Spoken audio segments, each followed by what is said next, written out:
I've not spoken to you about this. It's a good question.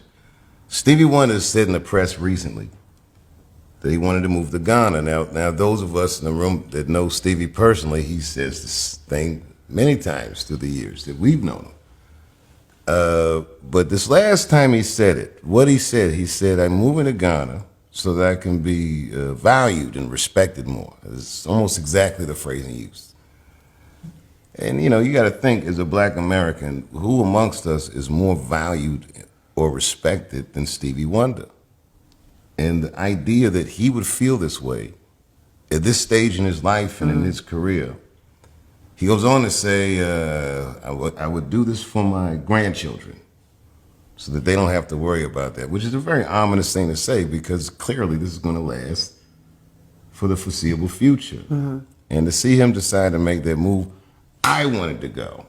Because I look at Stevie, I look at Stevie as he's the soul of American culture. And man, if the soul leaves the body, then this thing is dead. Hmm. I understand. And I go, I'll follow him over there.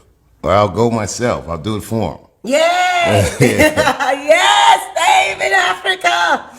We love that. I called Naomi immediately. He did. You put me in contact with David Adjaye. David Adjaye, for those at home, is a very respected architect, considered one of the finest on earth. And here in the United States, he did the Smithsonian Museum of African American History, which is sacred ground as far as Smithsonians go for black people.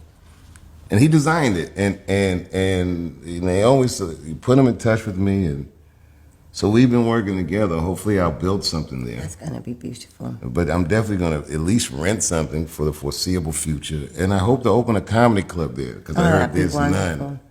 And I think you got to tour all 54 countries. I would love to. That'd be amazing. And I did that show in South Africa. I had never performed in Africa before. It was like, ladies and gentlemen, the Beatles, like the crowd went crazy. And I've gotten a lot of ovations, but the way they responded, how quickly they bought the tickets, I was surprised that there would be that kind of interest. Oh no, I was not really surprised, but I think you're going to find that across the whole continent. It's going to be that way towards you. And Netflix They've been waiting patiently. Yeah, they have. I didn't know. Like Netflix has all this data now that they share with me about where people watch me, and the viewership I have in parts of Africa are staggering. It's like I'm not shocked. People love me. They watch me like I'm an action movie, and I'm just telling jokes. They want more, but to get you live. Oh my goodness, you don't know what a blessing that would be to them.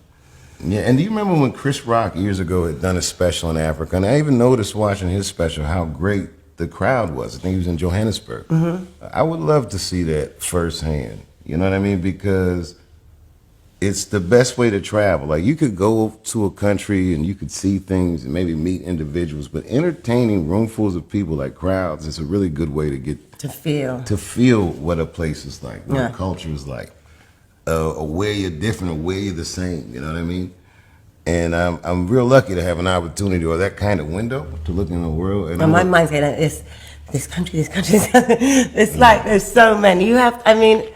It's true. There's going to be you got to film that. That's going to be an amazing Dave conquering Africa, because it's going to happen. That's a whole other chapter, but it's going to be a beautiful chapter to see the people, how they if I start something over there too, those cultures have so much to say in this, the platform or the genre of stand-up comedy is so uniquely American. I mean, they do it all over the world now, but it's an art form that started here primarily. But Africa, I feel like, is very fertile ground for comedy as a genre. There's a little girl in Kenya. She's not little yet. She's 20, called Elsa Majumbo. I met her on your FaceTime, right? Yeah. She was with you one night. Yes, she is. Oh my! She's getting her visa to come over from Kenya. Sweetest thing was when you say hello to my friend. And you told me she's a young comedian. I'll never forget how her face looked when she saw me on FaceTime. She was in shock. Yeah, it was so sweet, man. It made me feel really good. Total shock. It would never dream, though, that there's some little girl in Africa that dreams of being anything like you. Oh, there's so many. Yeah, wait, just you wait. It was dope.